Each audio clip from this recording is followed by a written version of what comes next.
ಜೈ ಶ್ರೀರಾಮ್. ಇತ್ತೀಚೆಗೆ ನಮ್ಮ ಜಿಲ್ಲೆಯಲ್ಲಿ ಅಷ್ಟೇ ಅಲ್ಲ, ರಾಜ್ಯದಲ್ಲಿ ಅಷ್ಟೇ ಅಲ್ಲ, ಇಡೀ ದೇಶದಲ್ಲಿ ಲವ್ ಜಿಹಾದ್ ಪ್ರಕರಣಗಳು ನೂರಾರಲ್ಲ, ಸಾವಿರಾರಲ್ಲ, ಲಕ್ಷಾಂತರ ಪ್ರಕರಣಗಳಾಗ್ತಾ ಇದ್ದಾವೆ. ಹಿಂದೂ ಹುಡುಗಿಯರನ್ನು ವ್ಯವಸ್ಥಿತವಾಗಿ ಪ್ರೀತಿ ಪ್ರೇಮದ ಹೆಸರಿನಲ್ಲಿ ಫಸಾಯಿಸಿ ಬಲಿ ಬೀಳಿಸಿ ಅವರನ್ನು ಮತಾಂತರ ಮಾಡಿ ಬುರ್ಕ ಹಾಕಿಸ್ತಾ ಇರುವಂತಹದ್ದು ಗಮನಕ್ಕೆ ಬಂದಿದೆ.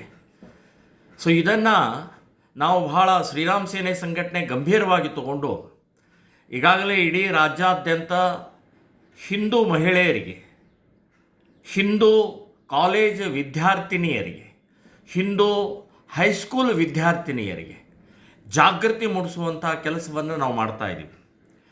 ಈಗಾಗಲೇ ಹೆಲ್ಪ್ಲೈನ್ ಸಹಾಯವಾಣಿ ಈ ಲವ್ ಜಿಹಾದ್ಗೋಸ್ಕರನೇ ನಾವು ಡಿಕ್ಲೇರ್ ಮಾಡಿ 2 ವರ್ಷ ಆಯಿತು. 8,000 ಕಾಲ್ಗಳು ಬಂದಿದ್ದಾವೆ. ಅಂದರೆ ಎಷ್ಟು ದೊಡ್ಡ ಪ್ರಮಾಣದಲ್ಲಿ ಈ ವೈರಸ್ ಹರಡ್ತಾ ಇದೆ ಅಂತನ್ನುವಂಥದ್ದು ನಿಮ್ಮ ಕಲ್ಪನೆ ಬಂದಿರ್ಬೋದು. ಸೊ ಅದಕ್ಕಾಗಿ ನಾವು ಎಲ್ಲ ಕಡೆಗೆ ಮಹಿಳೆಯರಿಗೆ, ವಿದ್ಯಾರ್ಥಿನಿಯರಿಗೆ, ಹೈಸ್ಕೂಲ್ ವಿದ್ಯಾರ್ಥಿನಿಯರಿಗೆ ಧೈರ್ಯ ಕೊಡೋಗೋಸ್ಕರ, ಅವರಿಗೆ ಸ್ಥೈರ್ಯ, ಧೈರ್ಯ, ಶೌರ್ಯ ಮೂಡಿಸೋಗೋಸ್ಕರ ನಾವೊಂದು ಸಣ್ಣ ತ್ರಿಶೂಲ್ ದೀಕ್ಷಾ ಕಾರ್ಯಕ್ರಮವನ್ನು ಮಾಡ್ತಾಯಿದ್ದೀವಿ. ಒಂದು ತ್ರಿಶೂಲವನ್ನು ಕೊಡ್ತಾಯಿದ್ದೀವಿ.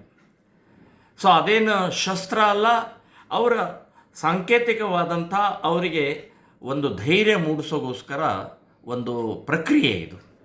ಸೊ ಈ ಹಿನ್ನೆಲೆಯಲ್ಲಿ ಹುಕ್ಕೇರಿ, ಬೆಳಗಾವಿ ಜಿಲ್ಲೆ ಹುಕ್ಕೇರಿಯಲ್ಲಿ ನಾಳೆ ಅಂದರೆ ಜೂನ್ 28ನೇ ತಾರೀಕು ಭಾನುವಾರ ಬೆಳಗ್ಗೆ 10 ಅಡವಿ ಸಿದ್ದೇಶ್ವರ ಮಠದಲ್ಲಿ ಸಾವಿರಾರು ಜನ ಮಹಿಳೆಯರಿಗೆ ನಾವು ಉಚಿತವಾಗಿ ತ್ರಿಶೂಲ ದೀಕ್ಷೆಯನ್ನು ಕೊಡ್ತಾ ಇದ್ದೀವಿ. ಇದಕ್ಕೆ ಡಾಕ್ಟರ್ ಬಾಳೆಕುಂದ್ರಿ ಅನ್ನುವಂಥ ಪ್ರಸಿದ್ಧ ವೈದ್ಯರು, ಬಡವಣ್ಣಾಚೆ, ಉಜ್ವಲ ಬಡವಣ್ಣಾಚೆ ಅಂತನ್ನುವಂಥವ್ರು ಬೆಳಗಾವಿನಿಂದ ಪ್ರಸಿದ್ಧ ಭಾಷಣಕಾರ್ತಿ, ಹೀಗೆ ಅನೇಕರು ಈ ಕಾರ್ಯಕ್ರಮದಲ್ಲಿ ಭಾಗವಹಿಸ್ತಾರೆ. ನಾನೂ ಭಾಗವಹಿಸ್ತಾ ಇದ್ದೀನಿ.